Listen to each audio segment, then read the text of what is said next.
Hello, You-est, you community, family, soul seekers, friends. Some of you I've met, some of you I haven't.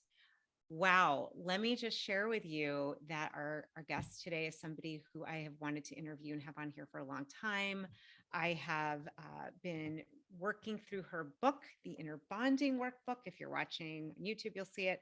I'm really, really grateful to have Dr. Margaret Paul today. I'm going to tell you a little bit about her, and we're going to dive right in.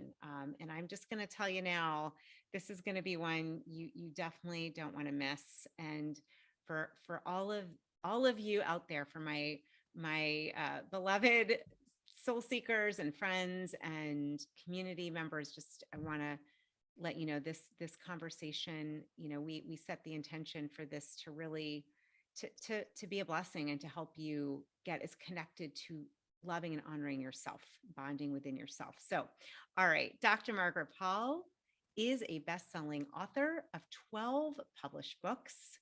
12. She is a relationship expert and co-creator of the powerful inner bonding and healing process, which we're going to talk about. She has appeared on numerous radio and television shows, including Oprah. And Margaret is a member of the Transformational Leadership Council. Oh, I love that. So I just want to thank you, Dr. Margaret, for being here, for your gracious time, for this beautiful work you've been doing. You've impacted my life and so many. And just thank you for being here. And I'm so excited to dive into this. Great. I'm looking forward to this, Julie. So, all right, you've gotten 12 books, but I would really love to focus, because for me, and I will say, and I'll just show it again, this inner bonding workbook, it's no joke. It is no joke. Like lots and lots of reflection and questions and work on this inner bonding process. I'd love to talk about the inner bonding process and how you developed it. Maybe let's just like put that on hold for a sec, because I actually, for those that don't know you, maybe just to tell a little bit about your story. How did you even get into this work? And did maybe share when you didn't feel that inner bonding, and perhaps what life was like, and what got you into this path. Well, I, like so many people, came from a dysfunctional family. And my mother took me to a psychiatrist when I was 5. And he said to me, my mother was an angry narcissist. And he said to me, tell your mother not to yell at you. And I remember thinking, I'm only 5 years old and she's not going to listen to me, and you tell her. And my next thought was, I could do a better job than you at 5. That's when I decided to be a psychologist. And so I practiced traditional psychotherapy for 17 years. I had tons of my own therapy, many different kinds. And after 17 years, I just wasn't happy with my own therapy and with traditional psychotherapy with my clients. And I started to pray for a process or a teacher, something that would really work fast and deep and actually heal. And that's when I met Dr. Erica Chopich. She's the co-creator of Inner Bonding. She had half the process. I had half the process. So Spirit kind of brought it all together for us. That was 38 years ago. And it was just a very good thing that it came at that time, because I had been really sick as a kid. And in my early 20s, I read a lot about food, and I went on all organic and I got a lot better. But in my mid 40s, I was really ill and I had no idea why. I was married, I had 3 kids, I had a wonderful practice. I didn't know why I was so sick. Inner bonding showed me that it was self-abandonment. I was a caretaker and I was taking care of everybody else's feelings, my husband, my kids, my parents, my clients, and not me. And you can only do that for so long. And of course, a lot of women and some men also are trained to be caretakers, trained to ignore ourselves, trained to abandon ourselves and take care of everybody else. Well, you can't do that forever without getting completely depleted. In fact, I see many women with cancer who are caretakers because their immune systems have gotten so depleted.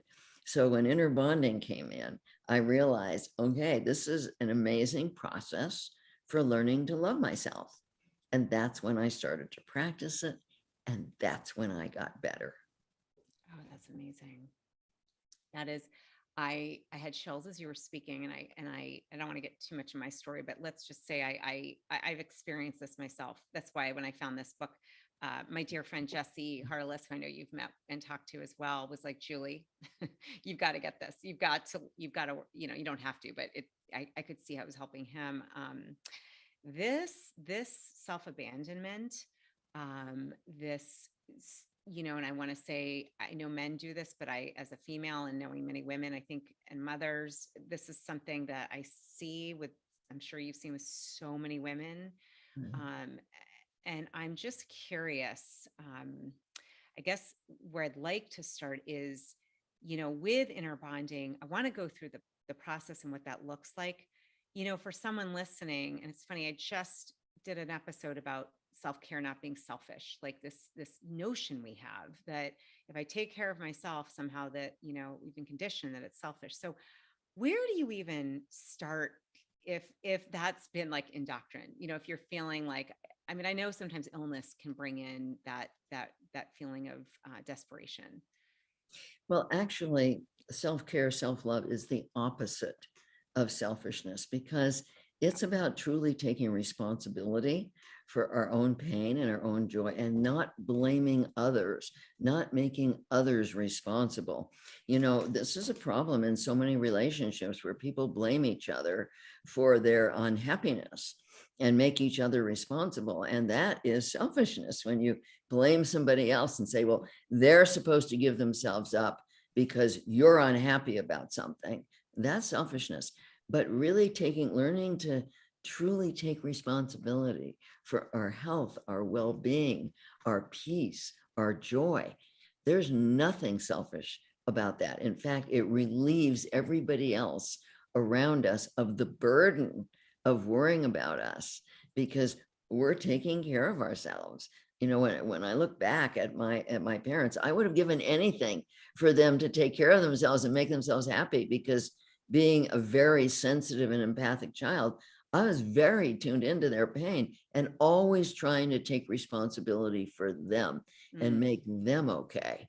So that was their selfishness of not taking care of themselves. mm, powerful. Oh, that's really, really well said. And I have to say, just for those, if you're not watching Dr. Margaret, like your energy, I don't know your actual age, but your vitality. I mean, I'm like, you clearly are taking care of yourself. Your energy is just jumping out of the Zoom room as we're speaking. And it's incredible. We got on. I'm like, I know she's been on the planet for some time because you guys. Okay, I'm happy to tell you my age because I like to inspire people. I'm 83 years old. Oh my gosh, everyone, hold on. I need a moment. I need a moment. There is no way, no flipping. I mean, I shouldn't say that. My new inspiration is you, my version of you, because I was thinking maybe in your 60s, maybe at this point, given what you've told me with people in your life. And wow, wow, wow, wow, wow, wow. So, this is interesting. Without getting off course, there's so much focus. That's a whole other conversation on anti-aging and, all of these things that I've always felt, and I look to Louise Hay a lot for this as well, just this loving yourself is the most, I don't even like using the words anti-aging, but it's the best way to, if you want to shine and you want to, have good skin. Right. And you don't want to get old and decrepit and not be able to do what you want to do and lose your vitality. You don't have to if you Yeah. really learn to love yourself physically and emotionally. All right. Now I'm beyond hooked in. I'm a little, I'm still in shock. I'm like, no way. There's no way I would have even put you in 70 or above. So, all right. So now that like you're just living proof of this work, you literally are emanating like youthful, vibrant energy, which is just beautiful. Let's dive into this process. And if you can, without obviously without going through the entire book, but kind of the high points of it and how it works. I would love to give everybody a taste because it's been very, very healing for me. I had already been, as I told you earlier, and I'm very open. I'd been doing a lot of inner work through 12 steps, through coaching. I am a coach. This though, I have to say, I just, as I've been working through it, I'm like, this feels so aligned for me in all ways. So let's dive in. Where do we begin? Okay, so let's begin with step one of inner bonding. Perfect. So, like I said, when I was growing up, I had learned to take care of everybody else's feelings, but I was completely out of touch with mine. And the thing is, our feelings are a source of inner guidance. So when we're out of touch with our feelings, we're not getting the information we need. Our feelings let us know when we're loving ourselves, when we're abandoning ourselves, what's happening with another person or a situation. They're a powerful source of inner guidance. So step one of inner bonding is learning to move out of head focus, mind focus, and into body focus.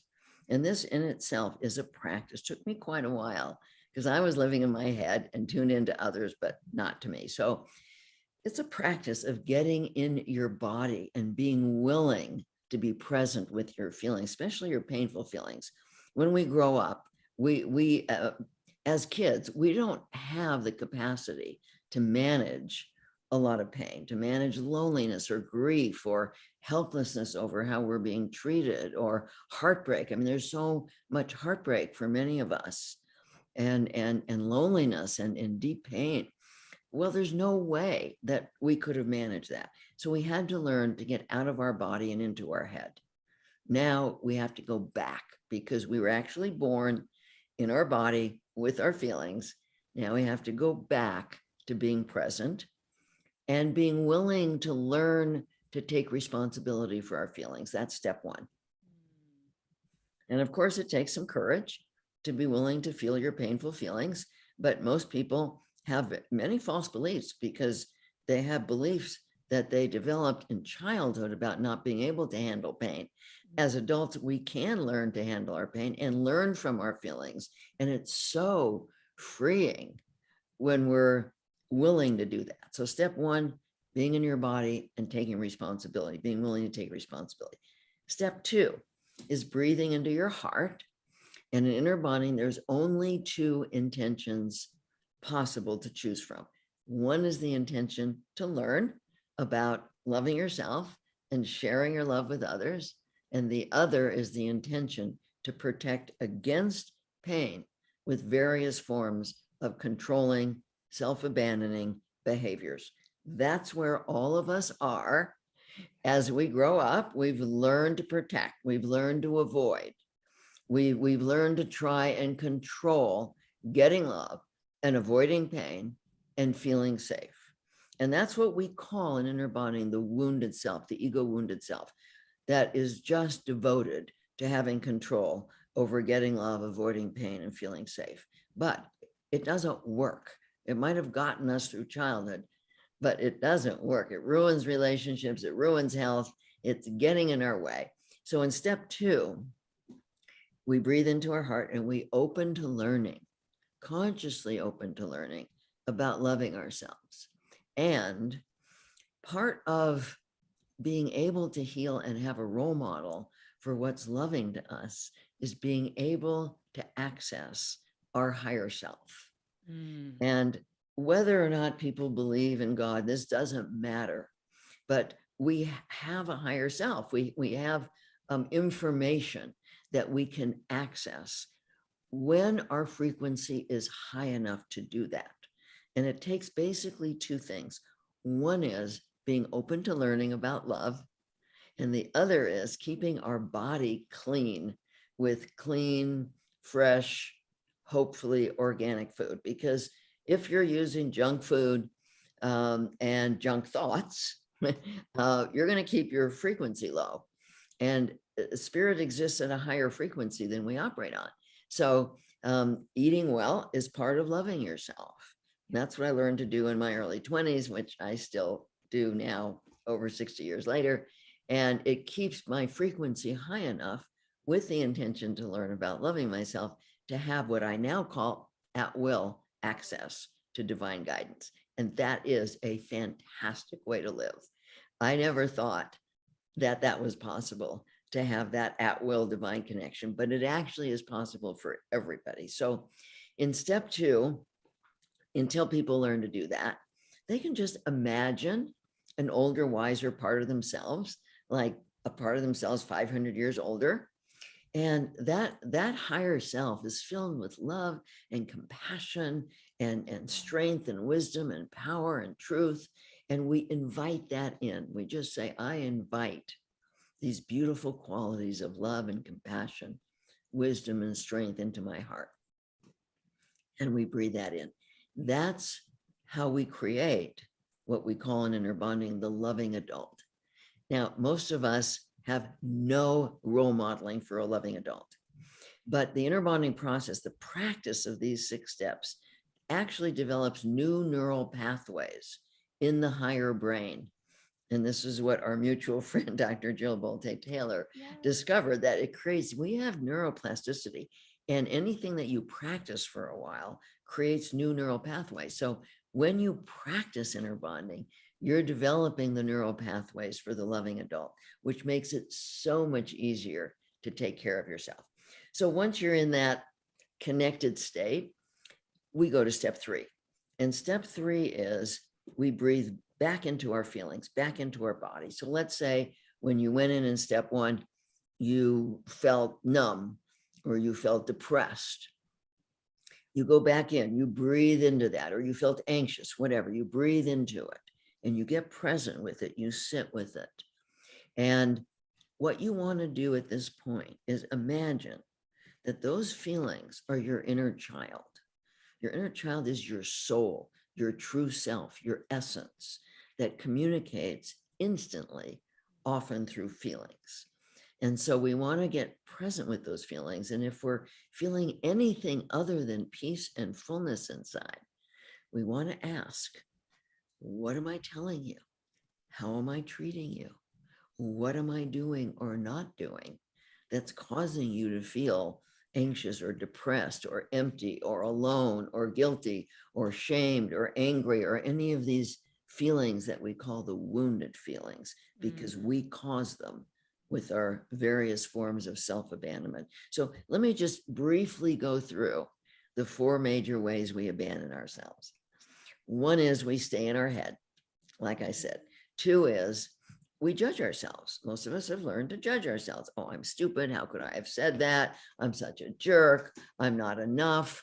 I'm going to end up on the streets.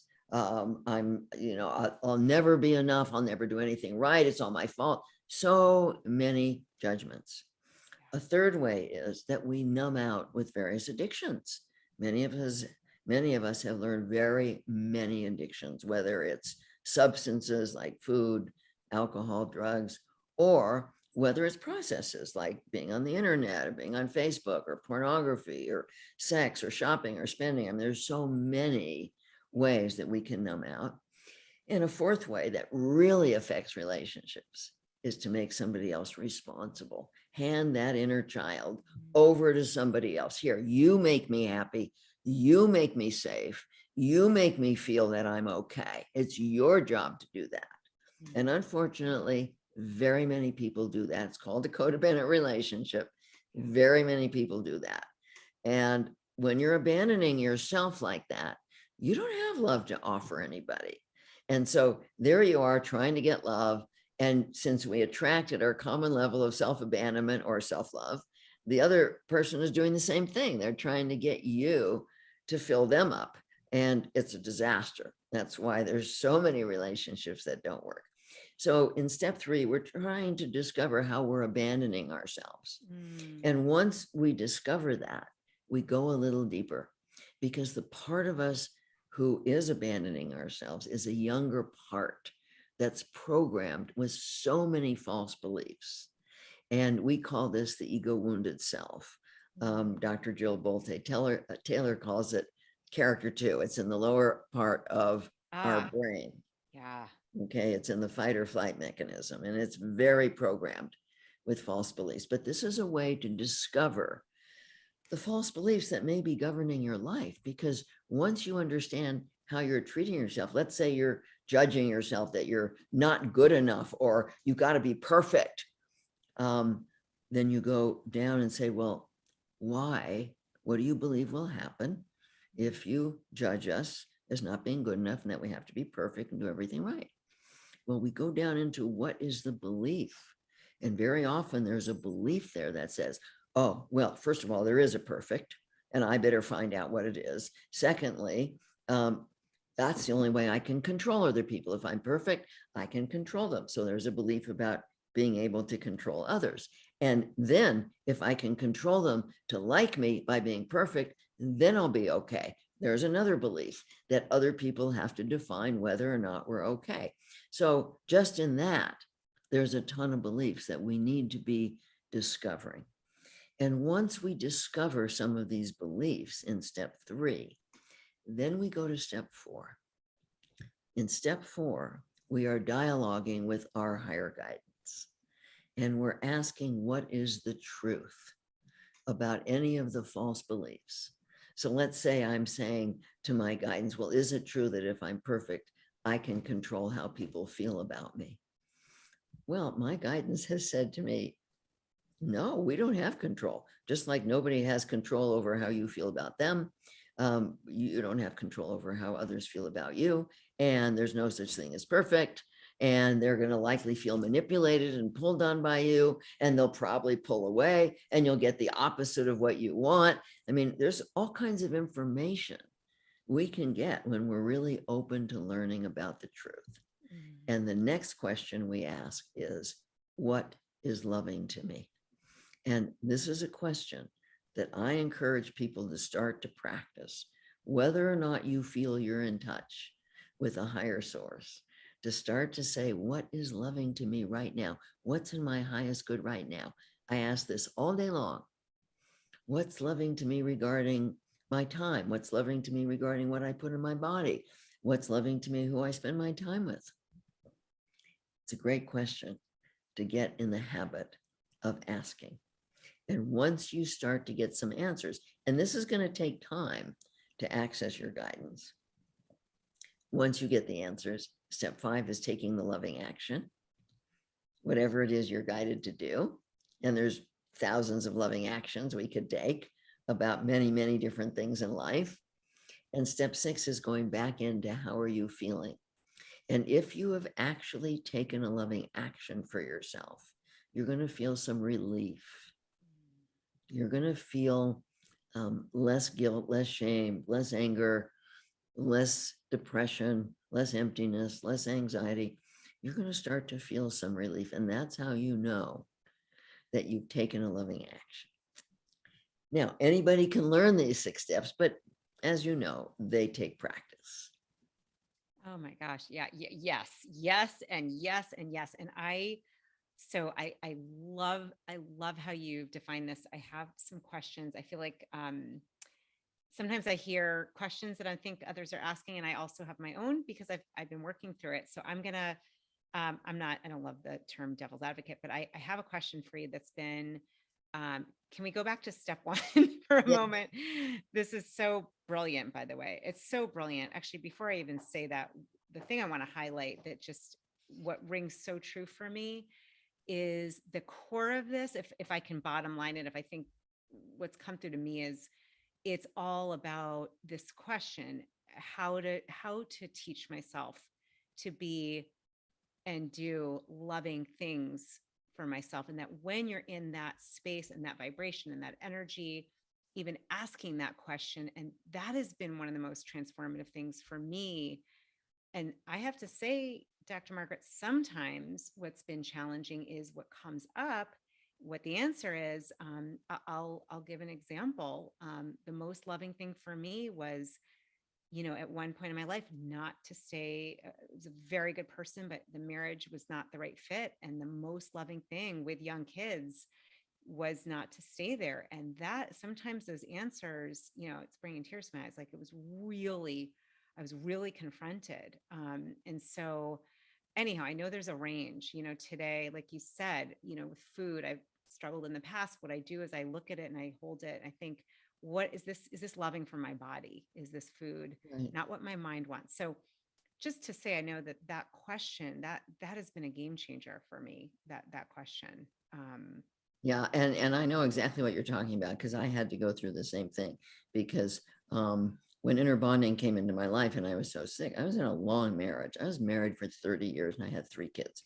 And when I started to practice inner bonding, I was terrified that if I started to love myself instead of caretake everybody else, I would find out that they didn't really love me, that they only loved how I took care of them.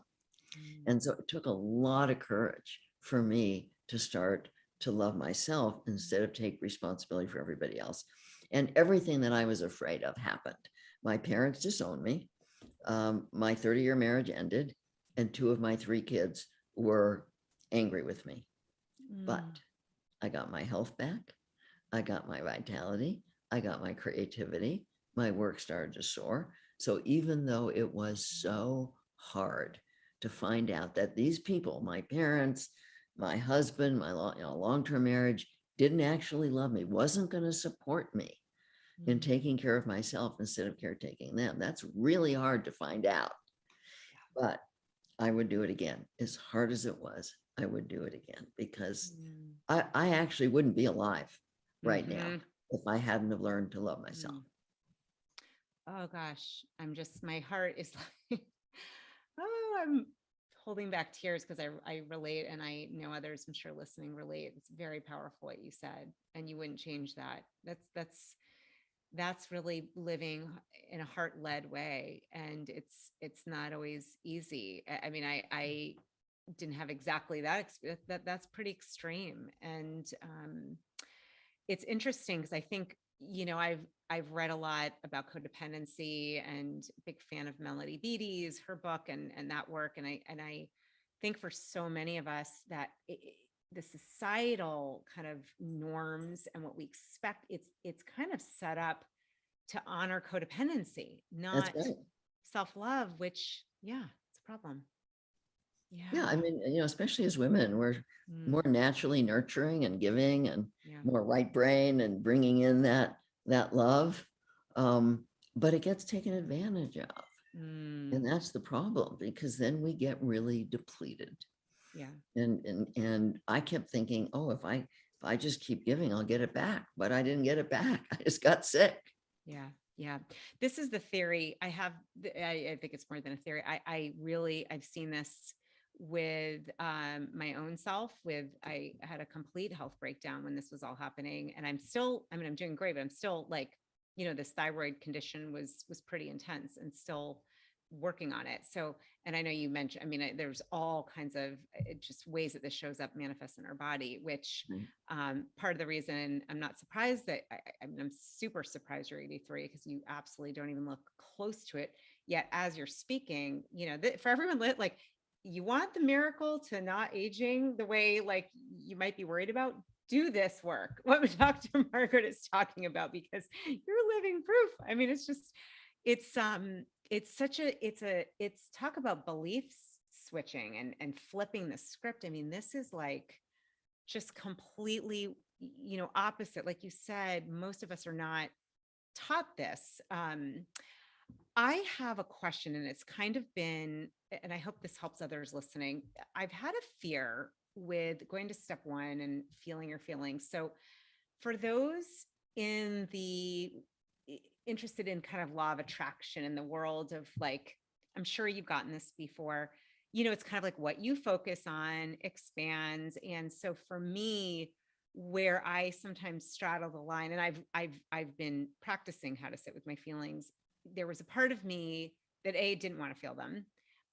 Especially, I grew up with a lot of financial insecurity, instability. I mean, it makes me just tear up thinking about it, and sitting with that's hard. And then there's part of me that's like, if I continue to feel it, like, is it going to manifest? Is that going to happen more? And so, which I could hear under all of that is fear. I mean, the whole thing is Yeah. fear. Yeah. But I'm curious, for someone like myself, who maybe there's some conflicting, I think, ideas that if you feel the feeling or talk about it too much, that you're going to create more of it, or that it's not, it's never going to go away. And so I don't know, what do you say to that? Well, see, inner bonding is not about hanging out in pain. It's not about, oh, I'm just going to feel the feeling and I'm going to talk about it and I'm going to hang out in it. No, we don't want to be in pain. It's not about being in pain. It's Mm, also not about getting rid of pain. It's about learning what the pain is telling you. That's the difference between ah, what happens with the law of attraction when you're just going down into the low frequency of yeah. pain. You get stuck there, and yes, you can manifest what you don't want. But when you're open to learning, your frequency is high. You're willing to feel the pain, to learn what it's telling you, and you don't have to feel it very long. I don't hang out in pain. I don't feel my pain very long. In fact, at this point, since I've been practicing being in my body, I'll get a flicker of it. I'll go right in. Okay, tell me what's happening. What did I tell you? What did I do? And I don't want to be in pain. And so I'm going to open to learning from it, which means I'm not going to be there very often. Brilliant. Brilliant. Okay. That makes a lot of sense. And even just I have a coaching background and work with a lot of people. The focus is always that question, curiosity. And I'm like, oh, my little something light bulb went off. Like, oh, we're learning. And I know this, but I needed to hear it again, obviously. And maybe someone else needed that too. It's the learning from it. So you're Yeah, it's the listening to learning from it. it. Your ego wounded self is going to try and derail you because it's always been focused on trying to control, making you safe, getting love, avoiding pain. It's very afraid that if you develop a loving adult and you get guided by your higher self rather than your wounded self, that it's going to lose power. There's a big false belief about ego death, which doesn't happen. Yeah. But we do heal that part of us by healing our false beliefs. But that part of us is saying to you, if you feel your pain, you're going to manifest more pain. That is one of the lies. And the way you know it is by the fear. You see, we have such an incredible internal system. Fear, anxiety, depression, guilt, shame, anger, aloneness, emptiness, jealousy, envy, they're all letting us know that we're telling ourselves lies from our wounded self.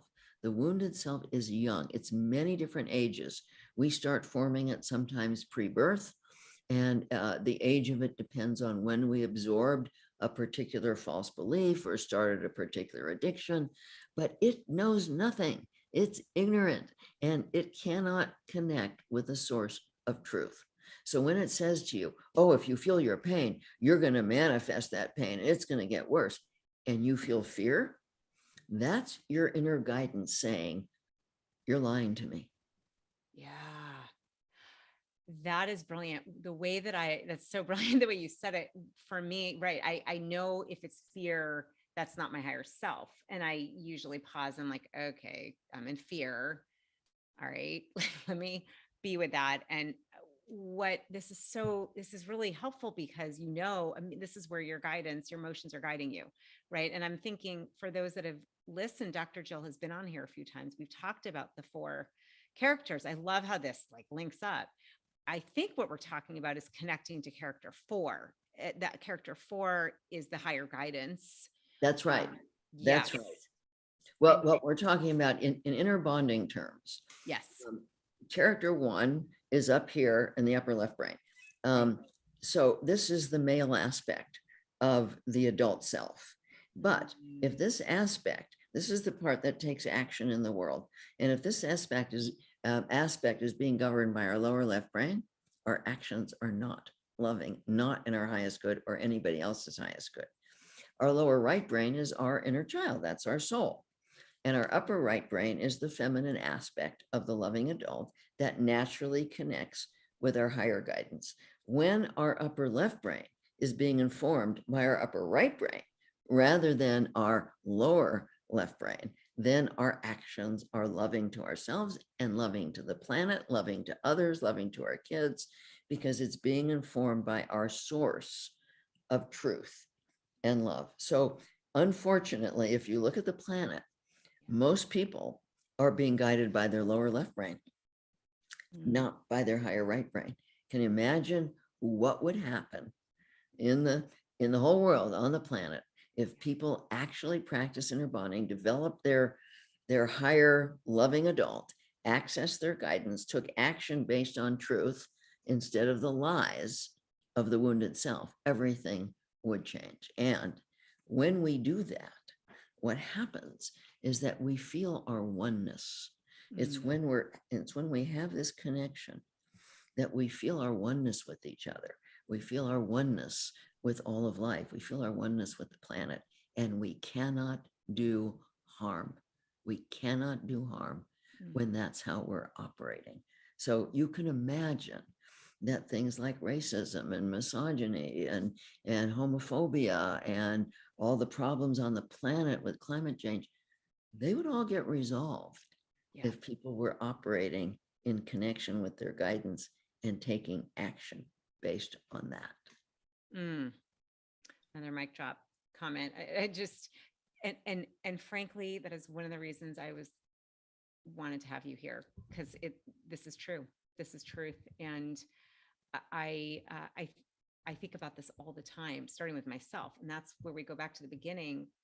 Not only is it not selfish, it's imperative, right? And Right. That's right. it's like managing your energy, managing yourself, learning to operate from that higher right brain, from your higher self, from source, from, and I mean, it takes energy and time. I've been working through inner bonding and other modes as well, but this work, it's just it really. I mean, I can feel a shift. I can feel the difference. I wouldn't say I don't know that there's ever perfect, but it's really, I can feel a big difference. And we know, with, of course, the neuro changes that can happen with making those shifts over time. To me, I mean, I guess my question actually for you is, what, because yes, you're 83. I feel like you're going to be here another 100 years. So like, I hope so. How can we get the word out? How are you using inner bonding these days? Is it something that is being used in schools? I could see in communities. Like, I'm sure everyone will have the link, of course, to the book and your site. But to me, this is like, it should be taught in kindergarten, right? This is, Well, it should be taught. I do have a program, if I can get the funding, to put it into high schools. It's an online program called SelfQuest. I put it into prisons. I'd love to be able to do that, but I do need to get funding for mm, that.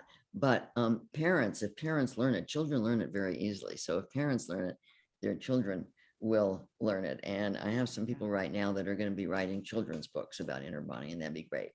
People can go to innerbonding.com and they can take our free 7-day course, which will give them the basics of inner bonding. There's a bunch of free stuff on our site that will really help them with inner bonding. And one of the things that I do every other week, which I love, is I have an inner bonding membership community where every other week for an hour and a half, I'm online and I bring people through an inner bonding process live. mm, I talk on a topic, and then I do short laser inner bonding sessions with people so they can see it in action. And that's relatively inexpensive for people to join that. And it's a great way to really get support with inner bonding. We also have a community inner bonding village where people can join for a nominal fee. We have a facilitator training program, and they can get some free sessions with our facilitators in training, which can be very helpful. We have a fabulous facilitator training program for anybody who wants to be an inner bonding facilitator. We work with people all over the world because it's online, so people all over the world can join. We're going to be starting new trainings in December and in March, different time zones, so that people in different parts of the world can join. So there's many ways, and of course I have many books out. There's many ways of learning inner bonding and many ways of getting support yeah, with it. One of the things with the inner bonding community, as far as my being on every other week, is we also have a buddy system where people can match up with somebody and support each other, because that is so helpful to yeah. support each other in the process. Amazing, amazing. And I'll have all of this linked in. I think lastly, I wanted to ask a little bit just what it's like living in this way of loving yourself and getting divine guidance, because, and I want to say again, and I believe this wholeheartedly, I know you said this, this is for everyone. Every human being has this access, right? Like you Right. are clearly living, you've mastered this and living in it, it just pours out of you. I'm curious, what is that like? Do you have maybe an example of where, like on the ground, just, I'm sure you have many, but where that divine guidance for that higher self connection has really, really served you or helped you?